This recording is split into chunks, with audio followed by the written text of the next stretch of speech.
Welcome back to PND. It's Batman and Joker. Hey. Fair enough. Fair enough. Yeah. Well, you should be the Joker. You're the Joker one. But I do like you as a Batman. We switch up some roles, guys. Yeah, no, I think you killed it as Joker. Honestly. Yeah. And then I wish I looked scary. I don't think I look scary. I feel like I look funny. No, but that's the point, I guess. I don't know. You look crazy, so just act your just act your that's normal self. That's my alter ego, I guess. And then we have Victor. Victor, say hello. Hello. Yeah. Riddle me this. Love it. It fits Victor so well, this costume. Do you like riddles, Vic? No. That's the only outfit he can I'm the find. Riddler. It looks good. I love it. That's your evil laugh? That was like his laugh, yeah. I was like I love it. From what version is that one? that was like the last one I remember in my head is the 80s one, Batman and Robin, you know. Okay. Yeah. Yeah. Okay. Jim Carrey's version. Oh, okay. Ooh, okay. That's a good one. That's wild. I feel like that's so old now. It is. Yeah. I can't keep up with these Batman? Yeah, there's how many now? There hasn't been really a Riddler since then, I think. Outside of the animated series. Yeah. But I heard, because Tommy Lee played Two-Face on that same one, but I heard Tommy Lee's an asshole as far as, like, a human being. I've heard that, too. Yeah, that's terrible, right? Like, he doesn't want you to treat him like a celebrity, but he wants you to know he's a celebrity. That's what I heard. I was like, makes no sense, but and he doesn't treat. Again, this is just third party from what I heard. Yeah. You know, just like he doesn't treat service really like some workers in service or restaurant service. Service workers. Yeah, service workers really well. Unfortunately. Damn, that's not good. Yeah. But, you know, you get those, unfortunately. You know. I've heard that J-Lo is not really nice. Really? Yeah, in real life. But, again, those could be just rumors, and maybe she was pissed or stressed out. Or, you know, not that it explains her, but, you know, as an artist, you get a lot of pressure. So maybe she was just a bitch to, like, a couple of fans one time. And everybody's like, oh, J-Lo's a bitch. I don't know. I haven't seen her life or... it's hard to judge somebody unless you meet them in person. Yeah. I feel like that's one thing I try to live by. Like, same. I agree with that. Yeah. Even with, like, regular people, obviously not celebrities. I hear so many stories about somebody, and that, like, will have my guard up automatically because of the stories I've heard. But I'm not going to cancel somebody as a friend or... you know, romantic partner because I've heard some stories. Like, I would want to hear them from you and kind of have a good judgment based on that, you know, what I've heard from others and then what you told me, and then go from there. I don't like to just listen to others and just not, you know, pursue somebody. That's silly, I feel like, because people talk. I mean, there's thankfully not a lot of negativity talked about me. But I've heard some stuff, and I was just like, what? I was like, this is crazy. I've never heard that before, but haters gonna hate. Yeah, it's true. But, you know, I had a friend call me up yesterday. Oh, yeah? It was really sweet because I haven't spoken to him in, like, 2 or 3 years now. Wow. Yeah. Like, you know, not like it was, like we like had any just hatred. Busy, yeah. Yeah, just, you know, we're adults. drifting life apart. He's doing him. He told me he got married and everything, which is really nice to hear and stuff like that. So I asked him, like, was it for papers or love? Or both, possibly. Possibly both. No, but, you know, I'm just grateful to hear that he's doing well. He invited me, like, when you come up, like, just come through to Boston and stuff like that. So I'm excited to just, like, you know, hopefully go visit him because I haven't seen him in so long. But it's so nice to just have somebody just call me up and just be like, yeah, man, I miss you. Like, you know, you were always a good guy. And then, like, I brought up, like, old stories of he didn't even remember, like, the fact that, like, I remembered it, you know, not to gloat, but, like, I was just happy that, like, you know, he was able to see, like, like, we used to have a good time together. Yeah, exactly. Have like some good memories. Yeah, like, and his stories are still with me to this day. Aww. That kind of thing. Like, you know, like, stay humble and just, like, it was crazy. It's just like him. Just I remember him telling me like because I felt so bad when I was in the city and just like working as a cleaner and stuff like that. And then he was like, don't feel ashamed for that. You got a job. You're working. You got like a home. A lot of people don't have a lot of that. Like so it's just like it's nice to be able to appreciate the little things. And then like it was funny when I told him that like that.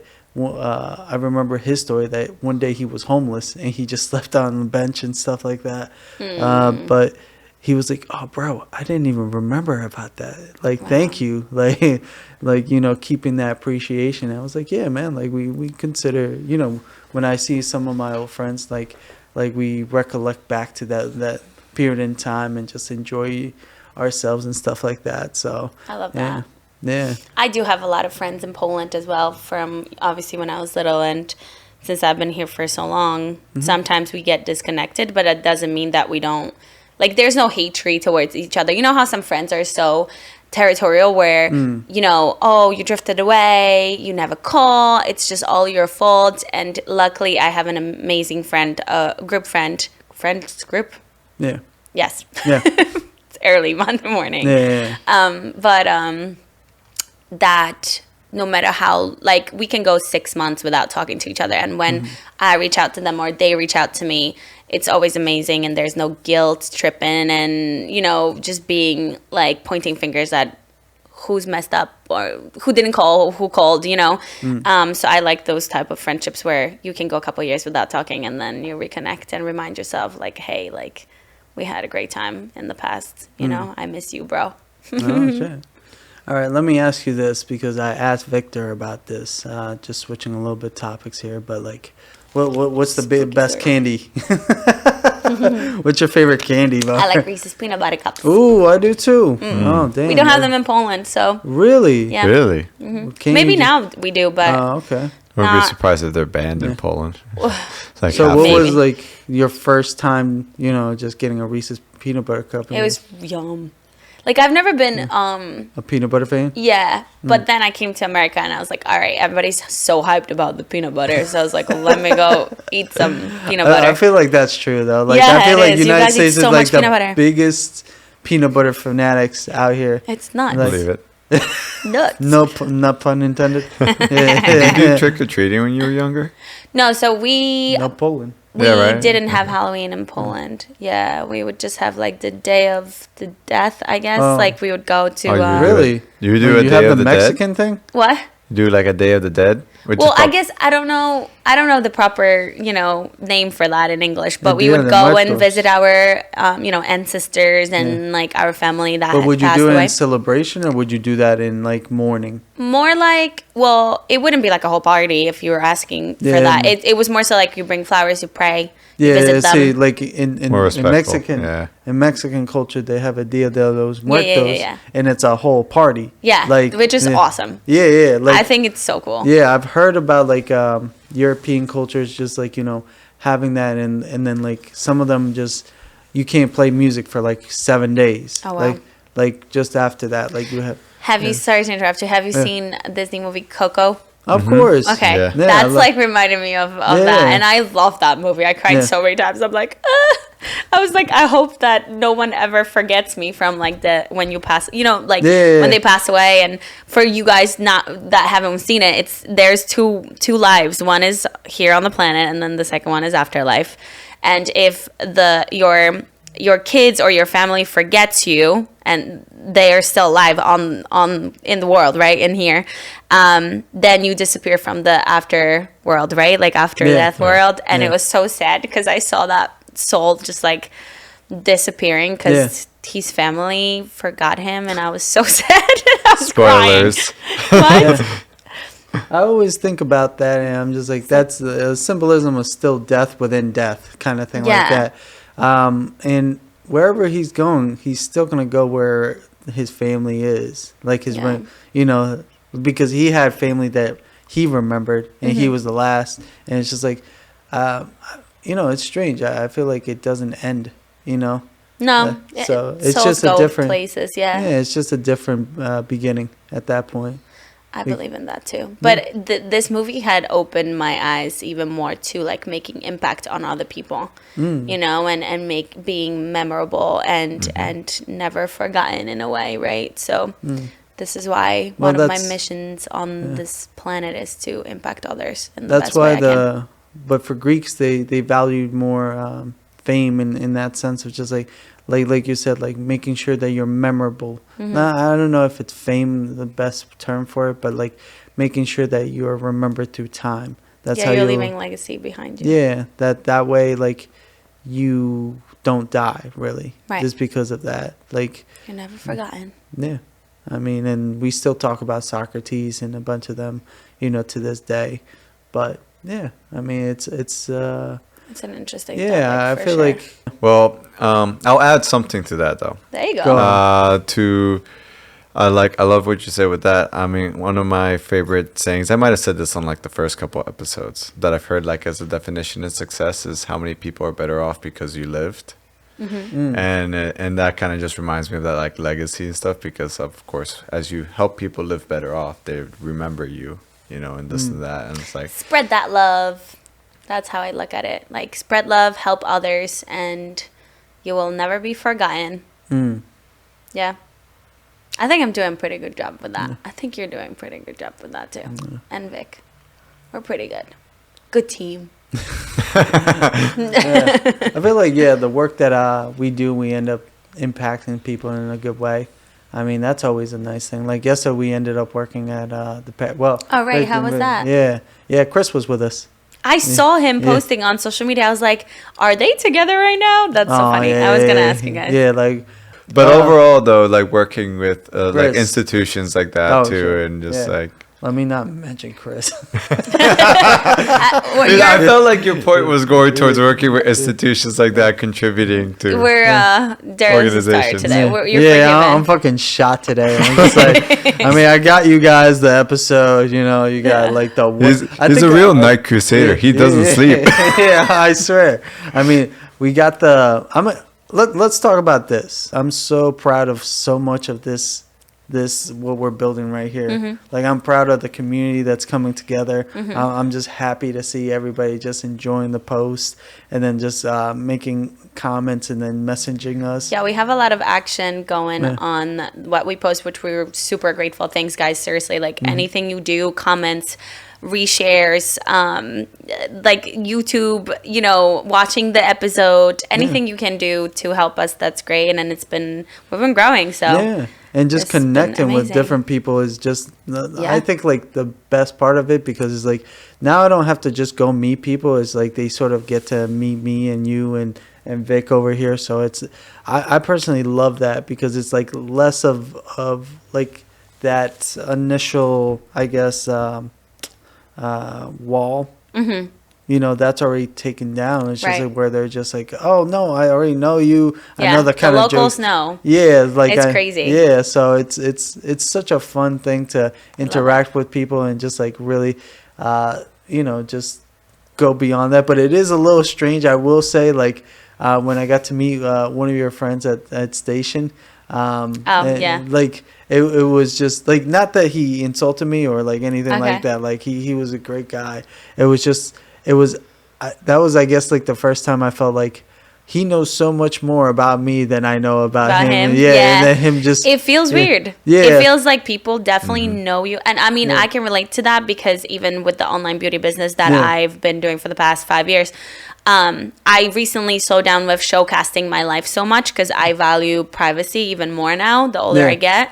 But when I was constantly posting on like day-to-day activities, people were like, oh, like I know you in and out. And I felt like, oh my gosh, do you? Because like I might make you feel like you know me, but deep inside I still kept a lot of private things private. Of course.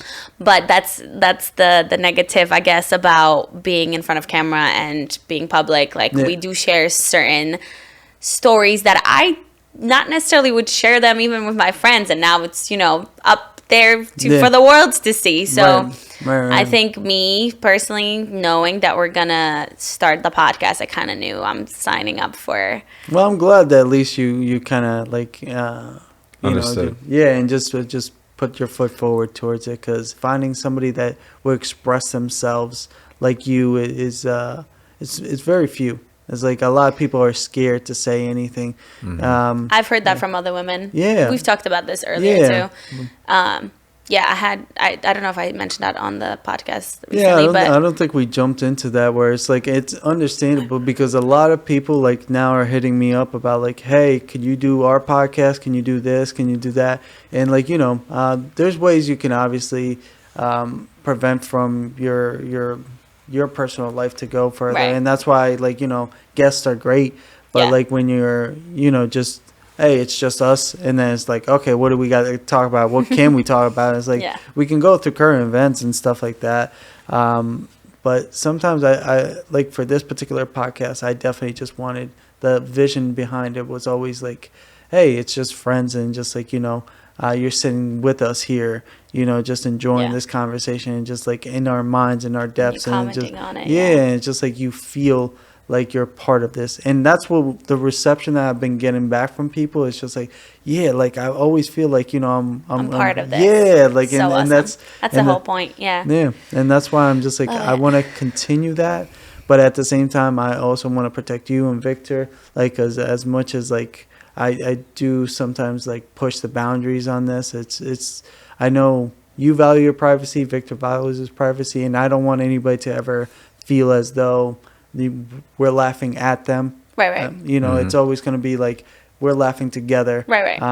Just because, even though I'm a dick sometimes, it's just like, but I'm glad that you two are forthcoming. Would that be the term? Forthcoming? Or would it be, what's a better term for it? Like gracious? Yes. Yeah, I think gracious. One, That's a better word for it.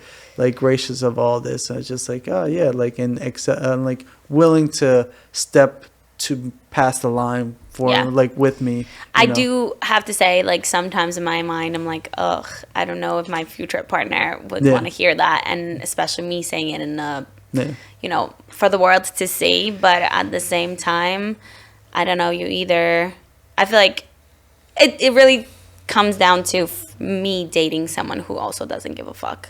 Yeah. You know what I mean? Mm-hmm. Like, it's like whatever we say, like, who cares what other people think, At the end of the day, I want to be myself. I don't want to act like somebody else. So, I've seen other podcasters, and they've spoken about this kind of subject. Mm-hmm. And I loved, there was this girl, I forgot what her name is, but I sent you her, and like, her relationship with her man is basically like, he's willing to take photos, like, because she's sort of an influencer, so he takes photos for her. Love like it. And she just talks about her podcast and everything that she does, and like, yes, a little bit of her sexual life and a little bit of this and that, and like what she likes and does. Mm-hmm. But nothing that provocative, but like how she puts it is like, like, I have it out there, but at the same time, I have my private side, like my world with him, too, where it's just like he doesn't want anything to do with that, but like he doesn't mind me doing what I'm supposed to do, and I think he's on board, which is awesome. And I think that's where you want to find somebody where it's just like, whether it's that like they either want to join you or at least support you, where like his mainstay, I think, was statistics. So he couldn't put any value into anything like on the podcast, like production or what the content of it was, but he told us like, you have numbers for it, right? Let me just get those numbers, and let me, like, that way he could present it to basically different brands and stuff like that. Nice. Oh, this is where it's growing, this is how it's doing, and like, good. Exactly, that's the type of man that or partner you should look for, where they support you and push you along, like, whether they don't understand what you may be doing, but they're still gonna help you, because that's your goal. Exactly. And they respect you enough to, and love you enough to help you grow. Absolutely. I love that. That's so good. Outside of that, though, do you want to do some stories?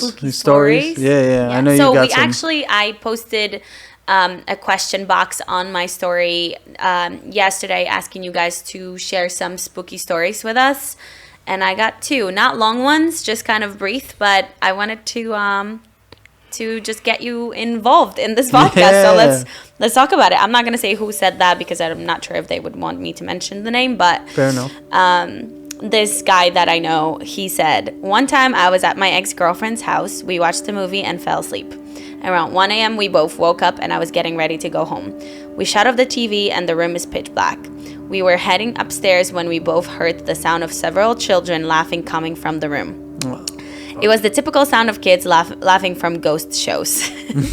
I turned to her and asked if she heard that and where that sound could have come from. And she had no clue and was scared. We both sprinted upstairs. In parentheses, being Latino, we don't play with this shit. We, not parentheses, what is that? The Brackets? Brackets, yeah, I guess. Okay. Sorry. We broke up shortly after that, so I have no update on what the sound could have been. I thought that was so funny. He literally was just like, no, we're not doing this. We're not doing this. I don't Is know that what's true? chasing Like you. Latin people just don't fuck with that? Superstitious. I've met some Latinos that like. It's so crazy. They're so religious that they're like, God's got me. So like they like, because I went into this house like and then they were just like, they say it's haunted here. And it's like, and some things happen here like that, like people have seen and stuff like that, like as they stayed at the house, but they were just like, God's got us, so it doesn't matter. I mean, I was told in the past where, like, if you feel some spirit in your room, let's say at night you're trying to fall asleep and you feel something or you see something, what to do is to just say, hey, your negative energy is not accepted here, like stuff like that. Like, we don't want that energy here. Like, if you are trying to scare us, you're not welcomed here. You can leave. Like, something like that. I don't know, because I get spooked out, especially at night when we talk about ghosts, because my mom used to tell me the stories. Like, my mom definitely, like, she had experienced certain things and she told me about it. So I'm like low-key spooked out. And I remember one time being over at one of my best friend's house, and we were talking about ghosts and like how she experienced certain things, and then I couldn't sleep all night, and I literally felt something. I was paranoid. I couldn't fucking sleep. So I just kept on saying, like, I'm not scared. You're just not welcomed here, and go somewhere else. Where you don't feed on that energy, not much should be happening. That's how they say it. And I think Vic mentioned this before, though, is like ghosts and demons are two different things. Oh, yeah. And where, like, maybe you can tell a ghost that, and maybe they'll, like, have the kindness with whatever, just leave you alone. But a demon... Oh, yeah. Nah, you can't just, wish the negativity away. Like, a demon just follows you, and, like, they're out to hurt you. It's like, crazy. Yeah. Like, because I remember reading this story where this guy just ends up, like, like, he goes to this house, and as he's moving in, he meets this lady, and while he's meeting this lady, like, she like, just gives him some stuff that, for whatever reason, like, she's just, like, happy to get rid of it, and just like, okay, cool, whatever. Like, he takes it. Later that night, he starts seeing like some black shadows like around like the corner of his eye, and then he doesn't think much of it. But as he's going to sleep, he starts hearing noises like coming around his room, and then as he's like turning around, nothing. But then he goes back to sleep. All of a sudden, like, something grabs his leg, and just like pulls him, like just yanks him out of the bed. Like, that's what he said. Like, and this guy is like a full, like, a scientist. Like, he worked for like he never had any religious views. He never thought of anything like that. But it was just, he just started seeing certain things, and like things that he couldn't explain or put anything towards that. So eventually, like, he gets to a psychic or like, an exorcist, and then the exorcist just looks at him and just like, this, I can't get rid of it. Like, there's no way to get rid of what you've gotten. Like, whoever gave you this, they had to pass it to somebody else. So that's what ended up happening. That's why she was so happy to give him whatever she gave him. Jesus Christ. Yeah. And so basically right now he's just stuck with it. Yeah. How do you get rid of it? You pass it to the next person. Yeah. Choose the person. Oh my God, that's evil. That's so evil. Ugh, I got goosebumps. Fuck that. Yeah. But I have another one. Oh, okay, go ahead. That's from a female that follows us. She said, my uncle's house was for sure haunted, specifically the third floor bedroom. Oh. Everyone that stayed there in that room had nightmares, and one night I was sleeping and felt someone shaking my leg. I woke up to tell her husband, now I'm not going to mention the name, to knock it off, and he was passed out. So I woke him up and didn't sleep much the rest of the night. They have since sold that house, and I was telling a friend about all of the spooky stuff in his house, and I have some things from that house in my home now. And as I'm telling her, my hairdryer I was using blew up. Wow. Convinced those ghosts don't want to be known about. Oh, damn. Fuck. I was like, oh my God. Yeah, I'm this definitely. Is crazy. One of the other stories that I remember, like, it was Mr. Ballin. I'm not sure if you've ever seen his YouTube channel. Great content that he creates. It's like all majorly spooky or conspiracy, like in that level. But one of the stories that he told it was about one of the serial killers that ended up, like, you know, getting caught, but like they killed him. Basically what the serial killer, how he did it is like he had a big ranch of a ranch house kind of thing like that. So he invited like all these guys because he was like this gay serial killer. You know, he had sex with them, but then eventually like Dahmer kind of thing, like ended up murdering them. Jesus Christ. Yeah. So they found, you know, they found him, like, but it was like 23 bodies. At least that's the amount that they found. But this other set of people, after years have passed of this home just being up for sale, you know, that the realtor like didn't tell him anything. It was like, oh, you know, it's just a home for sale. So he sold it to them, and they didn't mind it at first, you know, but then strange things started to happen, you know, like animals didn't want to, like, they were like, as the family was there, and they're like their dog was like looking at things and just like just, and like you could see him being scared, the dog itself, like animals the tail, see that shit. Yeah, the tail just been like, you know, exactly, like freaking me out. And for some reason, like when they, you know, eventually the young boy that was in the family, the young son, like he started getting attacked, like for whatever reason. Eventually they found out like who the house belonged to and what was going on in it, and then they just, you know, even after that, like they found out, then they tried doing exorcism, like they found that like it was probably the serial killer that was like going after him and stuff like that. That's what the feeling was. And what was crazy about it, at least in my thoughts, the way that they were saying is like, at least what I'm thinking is like, do evil ghosts become demons after a certain while, just because of how like hungry of negativity they become, where their energy chases people like continuously, trying to hurt and harm, you know, those around them. But yeah, I mean, like it left me spooking. Anytime I hear about that kind of stuff, I definitely just, you know, turn the other way, because I'm just like, I don't want to test it. I don't want to test some things that I don't know. Yeah. You know, white people love that shit. They can go ghost hunting all that they like. But, you know, like, I just feel like certain things is like, don't fuck with it, because you don't know what it could do to you. I definitely think the more spiritual you are and the more open-minded you are to things like that, the more you experience them. You know the Annabelle doll, right? From The Conjuring and stuff like that. It's actually based off a real doll that right now it's in a basic glass container out in Connecticut. I forgot which spot exactly, but they have it up there, you know, with a bunch of other creepy stuff from The Exorcist that like we're able to get it. And it's basically a demon that's inside of it. At least that's the lore of it. And they say that you should never touch this doll, because if you touch this doll, like that's, well, and the stuff goes down. Yeah, basically like death will follow you. Jesus Christ. It was funny. I remembered. It's actually just funny because this is actually from the Bible. But when you were talking about transference, how you can't like get rid of it. Yeah. There was one story where someone. You ever heard of the story of Legion?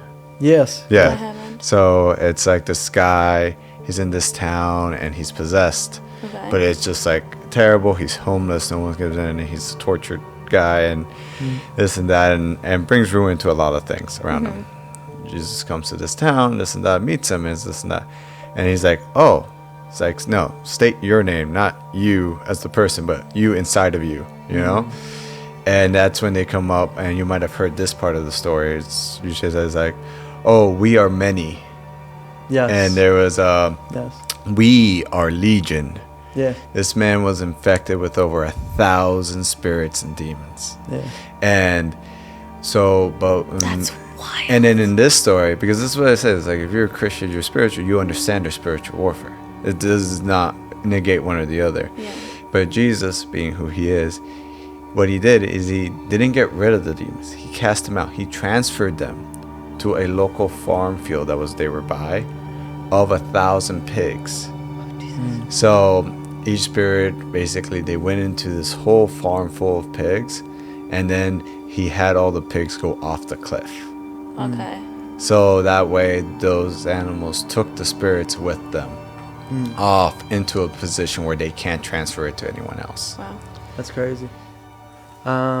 It's funny because I know for X-Men, Xavier's son, they did that series with him too, I think. Yeah. Basically, his name is Legion as like his alias, because he's a schizo and he has all these different people inside of him, and in it, like every person inside of him has a different power. Like he's a super powerful mutant, but like because he's a schizo, it's Right. like he can't really control it too well. But yeah, I mean, that those kinds of stories definitely interest me a lot, just because like sometimes you don't know kind of thing like that. But like I think like one of the best stories that like, or at least movies that kind of combats all that evil is M. Night Shyamalan's I forgot the elevator one. I forgot what it was called. I think I know the one you're talking about. Yeah, it's basically like the devil. It might be devil. Yeah, I think it's called Devil. Yeah. Okay. It's basically like all these people inside this elevator, and like then murder, like the elevator stops and then murders start to happen within the elevator, and then they find out the devil is inside there with them. So like the devil's out for each one of them because they all committed grave crimes against people in the world. But I don't, great ending. But basically one of the things that like was great about it, I will reveal this, spoilers if you need it, but yeah, it's basically how this guy said it's scary to know that the devil is real, but if you like recognize that the devil is real, so is God. Right. So and that's always a nice saying. It's like if you do encounter that, then you just realize that God is real, immediately in between those two lines. So yeah. But, love that. Yeah. Should we go into Reddit spooky stories? Oh yeah. Have you had any real paranormal activity stories a great question. yourself? Not Paulina? me, no. Really? But my mom when her mom passed away, she didn't get a chance to say goodbye. And apparently my grandma was an angel. Sent from God. Literally would help the whole community constantly. She would even pick up a enemy from the ground, if it came down to it. So one time my mom wanted to, bring her back in like the spiritual way. So she sat down with her besties with the candles and started saying some crazy shit. Oh no, bro. And no. I never fuck with Ouija boards in my life. I don't care what people are like, oh, it's a fun game. No. Candles, all that. No, unless you're having sex, that's the only time candles go on. Or just like getting, no. You try and do that ghost shit, you're inviting evil. Oh, bro. I got some stories. Yeah. that's so funny, I'm crying. But yeah, so she felt a good ghost coming around, and she felt she had like her mom's handprint on her wow. arm. So yeah, and then a couple times she felt the presence of my grandma around her. So Yeah. I would say. But other than that, I didn't have any. Like, personally, I don't think I've had any creepy things. I don't know if I dreamt this. I gotta check with my brother because I remember him being there. But this was when I was younger in Costa Rica. I don't know what this was, but I remember that, like, we lived on a hill, like, you know, just a stoop hill, and like my house was almost at the top, like along with some of our neighbor kids, and like, you know, I hung up with the older kids and stuff like that. But one day, like, one of the houses down below us burnt. You know, we don't know exactly what ended up happening, but then we started hearing like strange tales of what was going on, like of something happening. One day though, like as we're playing soccer, the ball just kicks down and just like, because we usually play at the plateau up there, but then as the ball kicked down, like we all just like decided to just go down there just to grab it. But at the house that was burnt down, like we start hearing something like in the rubble, like behind the house, because it did have some of its walls.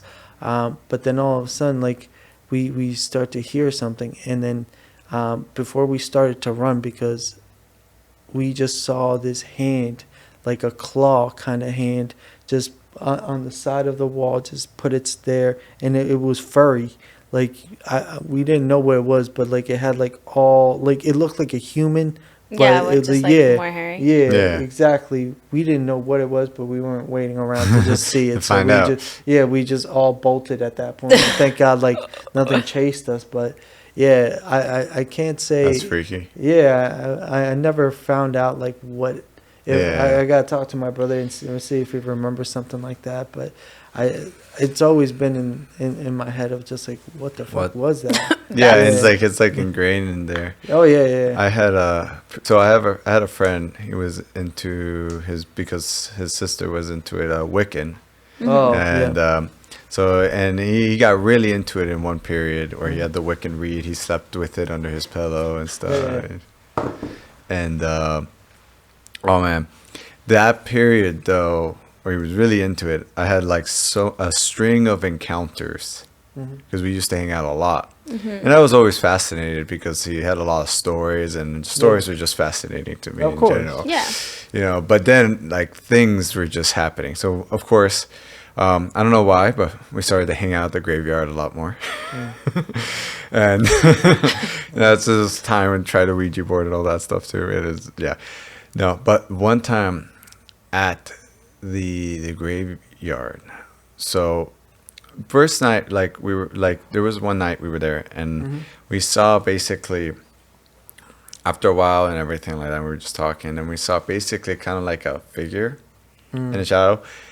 We didn't stay around to find out. Yeah, you know, it was just like, it looked enough like something Scary. that it was like, no, it's late. It's almost witching hour. I think this is it. Yeah, that's calm. But we were there during the day, I think like a day or so later. And we were walking back. Like we were at the end and we were walking back. And we passed this older lady with a baby carriage on that street. And didn't think nothing of it. But then as we passed her, we got the coldest chill I've ever felt. I think you told me this. Yeah. And it's like, again, I don't know how to like verify this or anything. All I know is what I think I saw. And I remember like after this chill, we kind of both looked at each other. We were walking a little bit. Then we looked back and she was still like walking away from us. But then like her head kind of got blurry and it seemed like she looked back without turning her body. Yeah. It was like, look back, and it was just like darkness. And then forward and kept going. And I just remember like the sinking, like you know, you feel your body get cold. Yeah. And we were just out of there.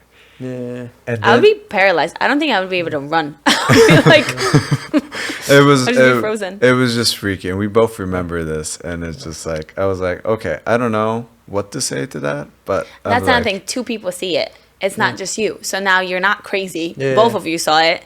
It's and now like, it's just like, okay, we're just both crazy. I don't know. But I was like, I'm not messing with whatever Yeah. that was. Nope, not questioning it. Yeah.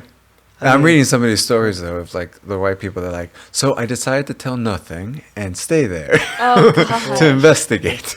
I mean, I'll say this much: I've had one experience while I was driving in East Hampton, like through the church, like literally not even in it, just like through it to the side, like that's the main, and then similar to yours, I saw a lady with a stroller. Oh and man. Then yeah, ladies with strollers, bro. And then like as I was like just like passing her by, just like there's no like it's pretty like you can see everything. Like you could see like when I was passing her by, like she looked normal obviously, and there was no way that she could have gone anywhere that like would have like vanished like that. But as I passed her, I looked back in my rear view mirror and she was gone. Like the stroller, everything was gone. Like, and when I passed her though, like there was nothing, bro. I swear to you, there is no possible so way That person could have just vanished. Yeah, there was nothing. Like because I looked almost instantly back, and I was man. like, how did a stroller and a woman just disappear from my view when I literally just passed them on in my car, and then I looked back almost immediately, and they were gone. And I was like, what just, I'm going to just keep going. Like, Nope, not questioning more this. questions. That's it. Nope, That's nope. it. Yeah. But yeah, I mean, that was just my other experience of just like, okay, that was very strange as far as like, not sure what happened there. But, I mean, I've been Don't question it. Yeah, exactly. I've been to asylums too, but I want to luckily go not, so bad. not at nights. Like just it was during the day. I was just like, oh man, like.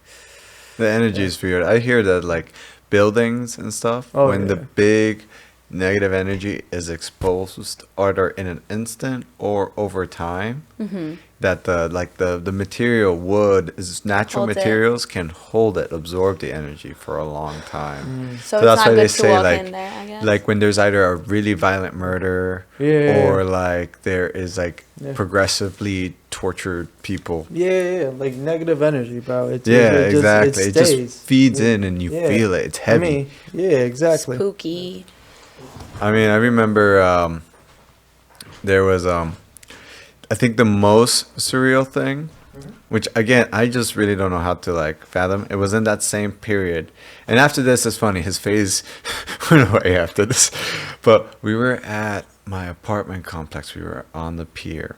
We were talking, just different things like that, and then out of nowhere. So I used to deal with asthma, but I haven't really since I moved to New York, and I just don't know why. Out of nowhere, I just went. Couldn't breathe. Just nothing was coming out. I just wasn't breathing anymore. And I remember like being like this, and I look over to him to be like, I'm like trying to like, I'm not like choking yet, Yeah. but I'm like logically trying to think through like, okay, am I having asthma attack, blah, blah, blah, right? Yeah. I look over to him, and all of a sudden I just see him get like white. He's not looking at me, he's looking above me. It was the freakiest, like he was like pale white, he was looking above my head. And all he did is just like he grabbed my arm and we just ran. And we ran inside, you know, and then I could breathe again, you know. And it was like that. But he said, he's like, believe me or not, I don't care. But like, I saw something like over you. It looked like it was holding on to you. He's like, and What? I was like, I mean, I don't know. Like again, all I know is I couldn't, and it just felt like this. But it was just. But I saw him go white in that instant, and he wasn't looking at me, which was the freakiest part of that. Oh gosh, no. And then he's like, I'm doing all the things on the door and the this and that. And he's like all the scantations and stuff that he knows, and he's like, you know. Yeah. But like, but after that, like that summer, once he got over that phase, he wasn't as deep into it ever again, really into that after that. And I was like, but that was, I think, the freakiest thing that is like for me. That I don't know if it was like some form of like demon spirit or something like that. That's crazy. But like, yeah. And again, I don't know if he's just overactive imagination at that point. True. Yeah, I'm glad I didn't experience none of that shit. Right? Yeah, so that's why I very much believe in God. And I very much pray whenever I feel anything.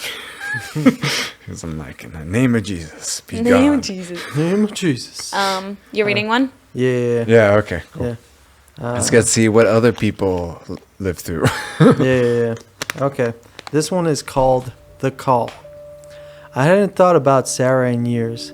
Life has a funny way of pushing old memories to the back of your mind until something brings them crashing forward. For me, it was the sound of my phone ringing on a quiet October evening. I was lounging on the couch, half watching some random horror movie on TV, when her name lit up on my phone screen. Sarah. I hadn't seen her since high school.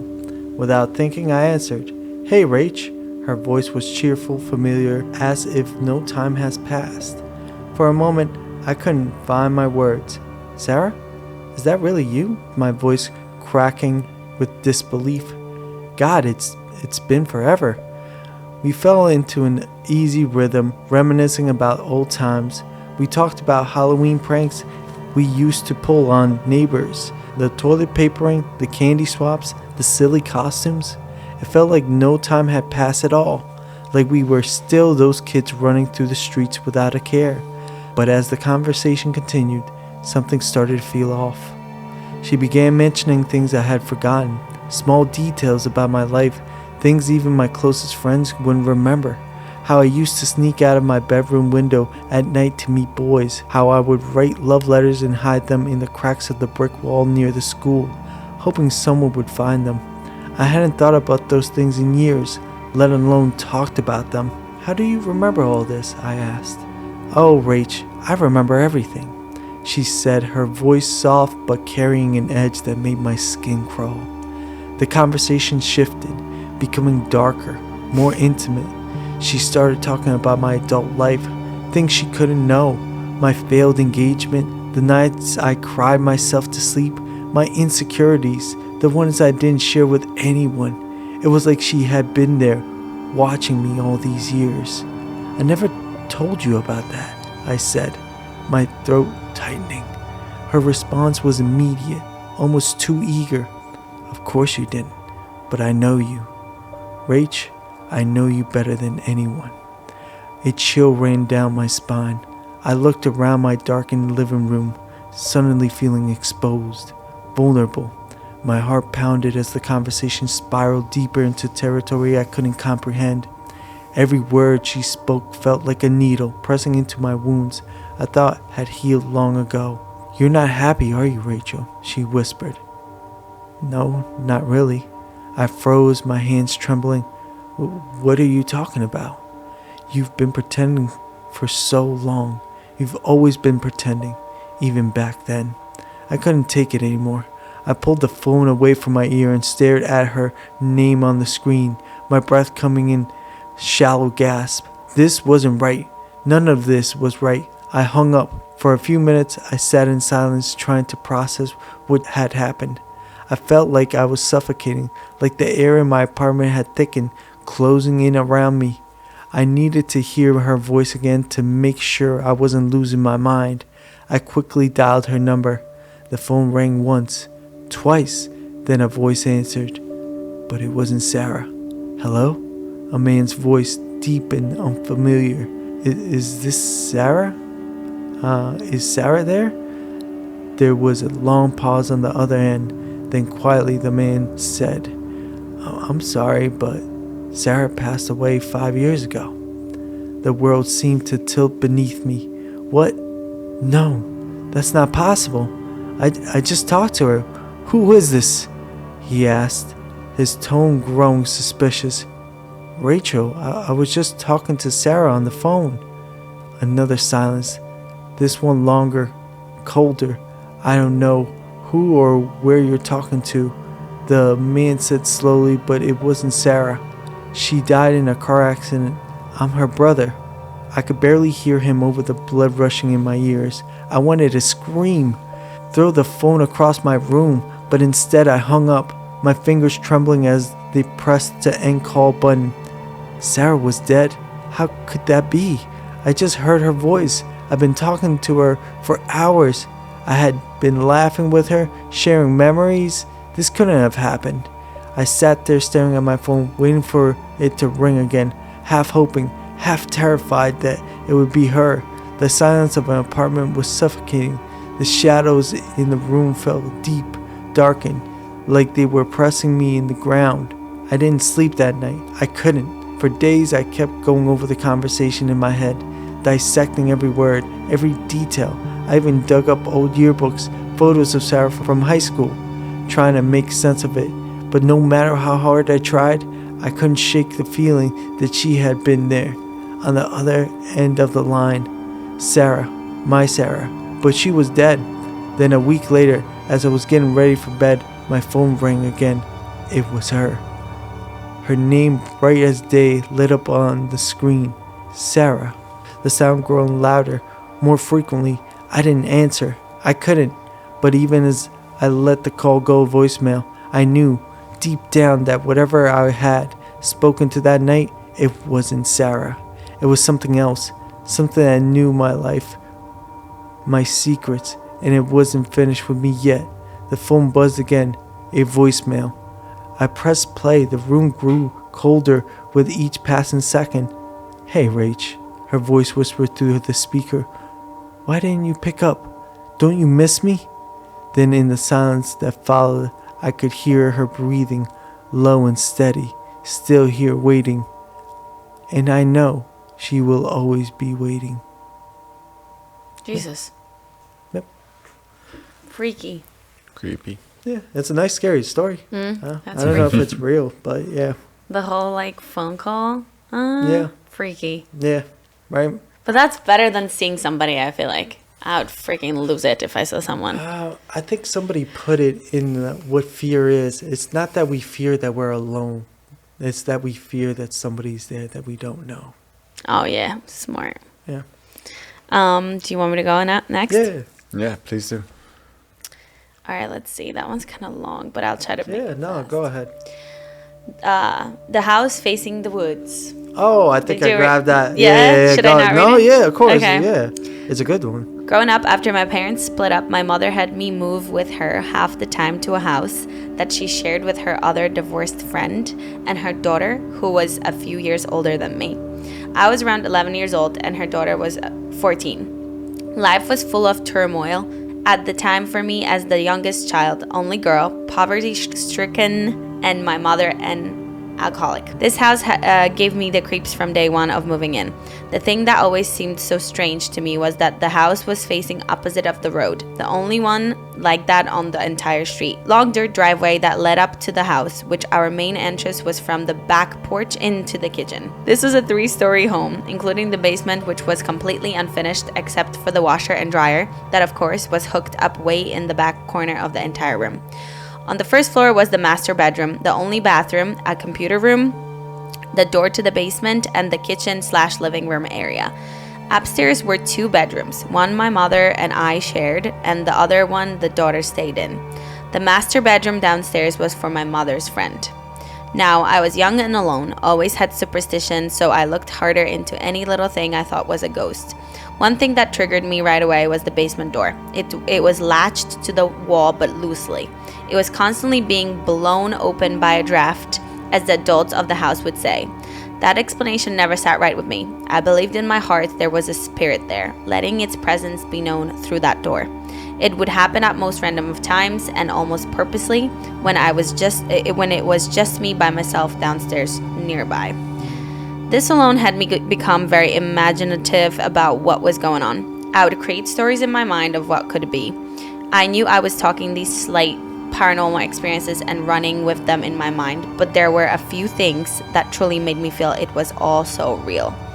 I was going to school and telling my friends ghost stories about the house as a way to garner attention and almost cope with the situation. I was pretty much lying about 98% of everything I said, but the truth is this. The basement door was opening on its own. The daughter of my mother's friend didn't believe what I had to say at first until one day after high school, she got home before anyone else.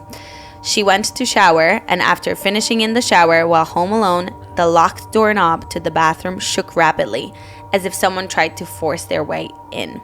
This bathroom door was on the opposite side of the basement door in the same hallway. She believed me from that moment on. Her friend came over once that claimed to be a psychic medium, and he said that he saw a tall, dark figure walk out of the hallway into the kitchen as well. Besides all that is the night you could say I got what I asked for. Clear, cold hard proof that I was living in a haunted house. I've told this story to anyone that ever cared to listen and have been met with so many different reactions. People have flat out said they don't believe me because of how crazy it sounds. So here's what happened. I was in the computer room downstairs. It was around 9 p.m. and I was using the house phone to talk to my friend from school about whatever we were doing on the computer together. The adults weren't home, just me downstairs, and upstairs was my mother's friend's daughter taking a weed nap. No joke, she was a stoner. The door to the computer room was open and had a clear view down the hall to the basement door, which was a bit too close for comfort. As I'm on the phone, the basement door creaks open. I immediately got scared and decided to go upstairs as quick as possible. My friend on the phone knew about the situation, but being the bold kids we were, she encouraged me to go back downstairs after a few minutes of being upstairs bored without the computer. I agreed to be ballsy and head back downstairs, except my approach is what I believe warranted what happened next. I hung up the phone with my friend and started to go back downstairs, confronting the spirit that I felt was harassing me and personally targeting me. At the time, What Do You Want From Me by Adam Lambert was big on the radio, so I sung the line, "What do you want from me?" going down the stairs. I take it even further and start acting confrontational towards the spirit, saying, "Fuck you, ghost, you can't do shit to me," and sticking my middle finger at the basement door. I know, super cringe and embarrassing to even remember. While I'm doing this, I walked around the kitchen. My back is to the front, the back door. Keep in mind, it's like 9 p.m. at the night. The doorbell rings at the exact moment. I'm expecting it to be either my mother or her friend getting home after the long day. Super embarrassed that I just got caught talking to nothing, I turn around and pull the sheer curtain to the sides to see who's standing at the door. Nobody. This doorbell speaker system is hooked up in the hallway of the basement door. Unfortunately for me, this isn't just the regular ding-dong traditional doorbell. For some odd reason, we had this super extra doorbell system that played a different song every time you rang it. For example, Jingle Bells or something else short and sweet. So by the time the doorbell chime completes and I see there is nobody at the door, I've fully processed what's going on. And yet it gets worse. After the first bell chime finishes, I swear to everything in my life and all that I cherish, a voice comes out of the speaker system. A feminine voice. One that is speaking gibberish to my ears. And then the doorbell rings again. I ran up the stairs so damn fast. I'm screaming the daughter's name to wake her up and bang on her door so she can wake up and come unlock it to let me in. By the time she does and I come inside, she's like, "What's going on?" I told her, "Shh, shh, shh." And she got to hear the final doorbell chime. I explained to her what happened and she just sat there in shock. A few other incidents occurred during my time there, but nothing as clear as terrifying as that night. A few months later, my mother and her friend had a huge fight and we moved out. I believe that spirit in that house targeted me and fed off the negativity in my life. I've spoke to a few psychics since becoming an adult, and one psychic in particular brought up this spirit and says she followed me. I believe it may be true. I have a recurring dream of a girl locked in a basement, my spirit begging me to save her, not to leave her. I could never forget my experience in the house, and especially not that night. The whole ringtones and shit. I don't know. The basement freaked me out. Like, even at work, where I bartend, I refuse to go to the basement. And we have to every shift to bring like empty bottles and cans. Yeah. Mm-hmm. I literally will find anyone to fucking go to that basement because it's creepy. I will not go there. I got yelled so many times by not bringing bottles downstairs. I'm like, I'm not going there. I don't care. Like, you guys can fucking do it on another day. Not about creepy basements. Yeah, no, I can't. It literally gives me chills. I hate basements. Nice. Unless it's finished, obviously it's different. But I am good. All right. So, guys, thank you for joining us. Hope you enjoyed it. And I hope you have a happy Halloween. Yeah, and let us know what you think about our costumes. Especially Pose. I put in the hard work. Yeah, you did. I'm not gonna lie. Oh, yeah, I didn't even eat yet. Yeah, we were lazy. I woke up, started makeup, hair, and I think it came out good. I'm proud of us. Yep. All right, so we'll see you next week. And join, subscribe, like, all that good jazz. All right. Thank you.